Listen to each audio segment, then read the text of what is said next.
floods and then the big freeze took their toll on many sporting venues across the country. The pitch and clubhouse at Keswick Rugby Club in Cumbria suffered major damage, and as the clean-up operation continues, they were given a helping hand by a very special guest. Jason Leonard rode to the rescue many times during a distinguished England career. Now the world's most capped rugby forward is pitching in to raise the profile of grassroots clubs.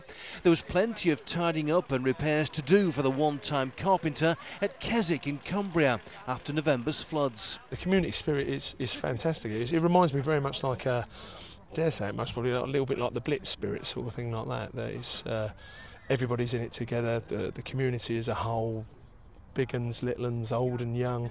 And obviously a rugby club, that's exactly what the community spirit is built around. Everyone goes through their local rugby club as such, from a little tiny boy till they actually leave as a grown man as such. Leonard, a Grand Slam and World Cup winner, also found time for coaching.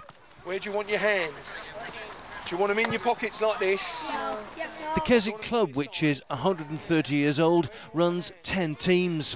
The setting is undoubtedly picturesque, but Keswick will always be prone to flooding. We know that we're standing on a floodplain and we know that the clubhouse will flood again. So what we want to do is get more money to raise the clubhouse up, keep the change rooms downstairs and have a really nice clubhouse upstairs. Perhaps then we can use it as a function room, get more money that will just pay for the rugby. Because at the end of the day, it's a rugby club. It's not a pub, it's a rugby club. Leonard's visit was part of RugbyForce, a national initiative to encourage communities to help their players.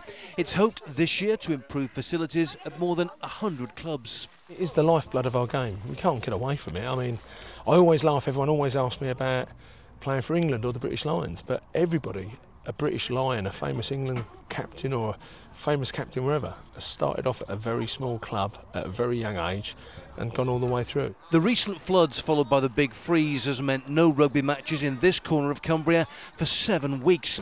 They'll hope their ambitious plans to raise the clubhouse will now avoid more problems and guarantee rugby here for many years to come. Peter Stevenson, Sky Sports. To the NFL now, Miami hosted the curtain raiser for Super Bowl week